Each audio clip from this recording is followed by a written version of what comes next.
ఎక్కడన్నా మనకి ఏదైనా సమస్య ఉందంటే ఇంటికి వాలంటీర్ వచ్చి ఆ సమస్య తెలుసుకొని సచివాలయానికి అడ్రస్ చేస్తూ గ్రామ వార్డు సచివాలయానికి ఏదైతే వాళ్ళకి ఇమీడియట్గా సమస్యను పరిష్కరించేటటువంటి వేదికగా ఉండేవి. కానీ మనం ఇక్కడ పేపర్లో చూస్తే ఇప్పుడు ప్రజెంట్ సినారీ ఎలా ఉందంటే ఇది 5/1/2025 అంటే నిన్న పేపర్లో వచ్చినటువంటిది. ఇది తెలుగుదేశం పార్టీకి సంబంధించినటువంటి ఒక జాకీ పత్రిక, దీని పేరు ఆంధ్రజ్యోతి. ఇక్కడ మీరు చూస్తే గ్రీవెన్స్ను గాలి కొదిలేశారు. మీరు సరిగ్గా నిర్వహిస్తే ఒక్కరోజు 5,000 మంది వస్తారా తెలుగుదేశం పార్టీ ఆఫీస్కి? పార్టీ నేతలపై లోకేష్ ఆగ్రహం. నియోజకవర్గంలో వారంలో ఏదో రోజు ప్రజా దర్బార్ నిర్వహించాలని చెప్పాం, దాన్ని కూడా పాటించట్లేదు.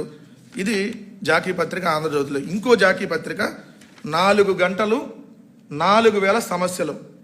మనిషి అనేవాడికైతే పాజిబుల్ కాదు, రోబోకి కూడా పాజిబుల్ కాల. రజనీకాంత్ సినిమాలో ఒక నారా లోకేష్ ఇప్పుడు రోబో 3 అనమాట. అందుకని ఈయనకు పాజిబుల్ అయిందని ఈనాడు కిరణ్ బాగా జాకీ ఎత్తేటటువంటి కార్యక్రమం. ఎందుకంటే ఇంకా ఇప్పుడు ఇస్తున్నటువంటి డబ్బులు సరిపోలేదు ఆయనకి.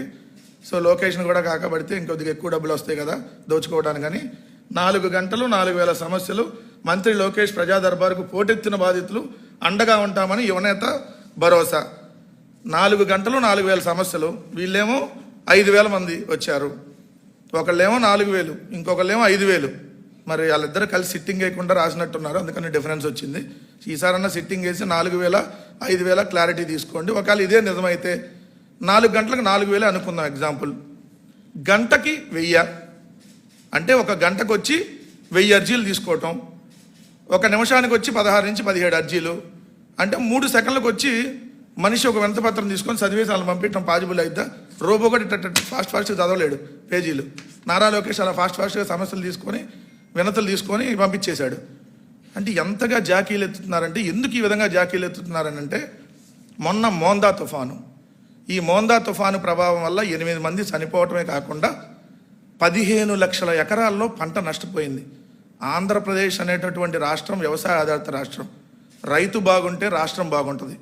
కానీ ఆ రైతుకి ఏదైతే కష్టం వస్తే అండగా నిలవాల్సినటువంటి ప్రభుత్వం అండగా నిలవకపోగా, ఒకళ్ళేమో ఫ్యామిలీతో లండన్ టూరు, ఇంకొకళ్ళేమో ఫ్యామిలీతో క్రికెట్ మ్యాచ్ చూడటం కోసం ముంబై టూర్లో బిజీగా ఉన్నాడు ముఖ్యమంత్రి వాళ్ళ కొడుకు నారా లోకేష్. దీని మీద పెద్ద ఎత్తున విమర్శలు వస్తున్నాయి కాబట్టి దీన్ని డైవర్ట్ చేయడానికి ఎమ్మటినే నారా లోకేష్ ఇది కూడా చూడండి క్రికెట్ మ్యాచ్ చూసి వాళ్ళందరినీ గెలిపించి వచ్చి మరీ ఇక్కడ సమస్యలన్నీ పరిష్కరిస్తున్నాడని జాకీలు ఎత్తేటటువంటి కార్యక్రమం చేశారు. అసలు నేను అడుగుతున్నా, మీరు ప్రభుత్వం నడుపుతున్నారా? అంటే మీరు ప్రభుత్వం నడుపుతున్నారని ఏమన్నా మీకు భావిస్తున్నారా? ఎక్కడన్నా సమస్య వస్తే ఎక్కడికి రావాలి? అక్కడ ఉండేటటువంటి గ్రామంలో ఉన్నటువంటి సచివాలయంలో పరిష్కారం కావాలి. అక్కడ కూడా కాకపోతే ఎక్కడికి వెళ్ళాలి? ఎంఆర్ఓ ఆఫీస్కి వెళ్తాయి. అక్కడ కూడా కాకపోతే ఎక్కడికి వెళ్తాయి? కలెక్టర్ గారి దగ్గరికి వెళ్తాయి. మనకి 26 జిల్లాలు ఉన్నాయి. 26 జిల్లాల్లో అక్కడ సచివాలయంలో కాకపోతే నెక్స్ట్ మండల ఆఫీస్, అది కాకపోతే జిల్లా హెడ్ క్వార్టర్. జగన్మోహన్ రెడ్డి గారి ప్రభుత్వం ఉన్నప్పుడు స్పందన నిర్వహించేది. ఆన్లైన్లో కూడా సమస్యలు ఏమైనా ఉంటే మనం పరిష్కరించవచ్చు. సో వాట్సాప్ గవర్నెన్స్ అనేది జగన్మోహన్ రెడ్డి గారు ఉన్నప్పుడే తెచ్చారు. సరే, దాన్ని ఎటు వీళ్ళకి పేర్లు మార్చి ఎవరికో పుట్టినాళ్ళకి వీళ్ళ పేర్లు పెట్టడం వీళ్ళ కామనే కాబట్టి దాన్ని వీళ్ళ అకౌంట్లో వేస్తున్నారు. సరే, వేసుకున్నారు. ఏది వాట్సాప్ గవర్నెన్స్ మీరే అని. మరి వాట్సాప్ గవర్నెన్స్లో సమస్యల పరిష్కారం అయితే మరి ఒక్క రోజులో 5,000 మంది మీ ఆఫీస్ ఇక్కడికి ఎట్లా వచ్చారు అంటే ఇక్కడ ప్రభుత్వం నడపట్లా. ఇక్కడ ఈ ప్రభుత్వంలో ఒక మంత్రి దగ్గరికి, ఒక పార్టీ ఆఫీస్ దగ్గరకు 5,000 మంది సమస్యలు ఉన్నాయని ఒక్క రోజు వచ్చారంటే, గంటకు 1000 మంది వస్తున్నారంటే ఇంక మిగిలిన రాష్ట్రంలో మంత్రుల దగ్గరికి ఎంతమంది వెళ్తున్నారు? సో అంటే ఇక్కడ ఈ ప్రభుత్వం సమస్యలు మొత్తం గాలికి వదిలేసింది. లక్షలాది సమస్యలు ఈరోజు ప్రజలకు పెండింగ్లో ఉన్నాయి అనేది దీనికి అర్థం కదా. మీరు ప్రభుత్వ ఆఫీసుల్లో తీసుకోవాలి అర్జీలు, సాల్వ్ చేయాల్సింది ప్రభుత్వం. మీ పార్టీ దగ్గరకు అందరినీ తీసుకొని వస్తున్నారంటే మీరు నడుపుతుంది ఇక్కడ పొలిటికల్ గవర్నెన్స్. మీరేం పేరుకు రియల్ టైం గవర్నెన్స్ అంటారు. రియల్ టైం గవర్నెన్స్ అంటే గంటకి 1000 సమస్యలు ఉన్నాయని చెప్పి గంటకు 1000 సమస్యలు అంట. అంటే ఈ రాష్ట్రం ఎంత సమస్యల సుడిగుండంలో ఉందనేది మీరే ఓపెన్గా చెబుతున్నటువంటి పరిస్థితి కదా. ఒకళ్ళేమో విజనరీ, డబ్బా మామూలుగా ఉండదు, అడ్మినిస్ట్రేషను.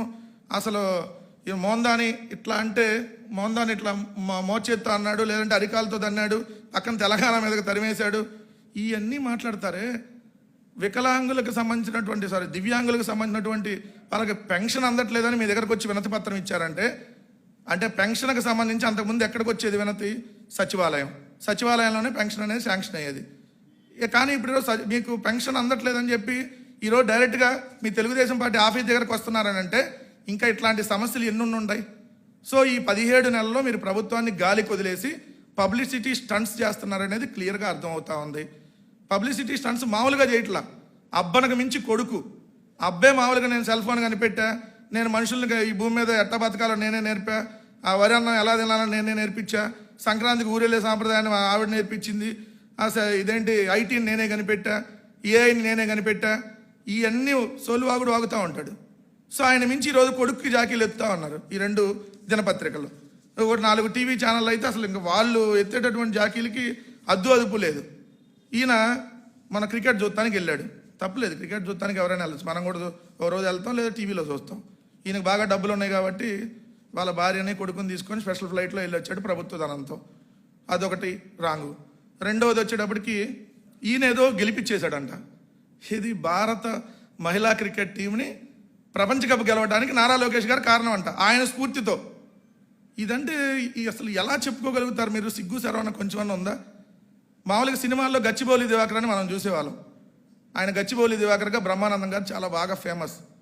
ఇప్పుడు కూడా మన గచ్చిబౌలి దివాకర్ అని కొట్టగానే వచ్చింది యూట్యూబ్లో బ్రహ్మానందం గారు. ఇప్పుడు కరకట్ట దివాకర్ అని కొట్టగా నారా లోకేష్ గారిది వస్తుంది. ఆయనేమో గచ్చిబౌలి దివాకర్, పాప ఆయన సినిమాల నుంచి రిటైర్ అయిపోయారు బ్రహ్మానందం గారు. ఈయనేమో ఇప్పుడు కరకట్ట దివాకర్గా ఈయనే క్రికెట్ అందరికీ మహిళలకు ఎలా క్రికెట్ ఆడాలి, ఈయన స్టేడియంలో లేకపోతే అసలు భారతదేశం ఏదైతే మన ఇండియన్ క్రికెట్ టీం, మహిళల క్రికెట్ టీం అసలు వరల్డ్ కప్ గెలిచేదే కాదు. అందుకే నారా లోకేష్ గారు అక్కడ ఉండి ఇటు ఆఫ్ సైడ్ కొట్టాలి, లేదంటే లెగ్ సైడ్ కొట్టాలి, లేదంటే ఇదిగో ఇలా కొట్టాలి, ఫ్రంట్ ఫుట్కి వచ్చి కొట్టాలి, ఇవన్నీ ఈయన అక్కడ నుండి ఏదైతే 11 మంది క్రికెటర్లకి, మహిళా క్రికెటర్లకి ఈయన అక్కడ స్ఫూర్తి నింపి ఎలా ఆడాలో నేర్పించి ఏదైతే క్రికెట్ కప్పు మనకు వచ్చేటట్టుగా చేశాడంట. సిగ్గు శరం ఏమన్నా కొంచెమన్నా ఉందా? అసలు ఏం మాట్లాడుతున్నారో ఏం చేస్తున్నారో కనీసం సోయన్నా మీకుందా? ఇది అసలు మిమ్మల్ని అధికారంలోకి వచ్చింది దేనికి? ప్రజలకు సంబంధించినటువంటి సమస్యలు పరిష్కరించమని. ఈరోజు ఎక్కడికి వెళ్ళినా సమస్యల సుడిగుండం. ఏది గ్రామాన ఈరోజు సమస్యలు కనపడతా ఉన్నాయి. లక్షలాది మంది ఈరోజు అర్జీలు మీకు వస్తున్నాయి ఇక్కడ.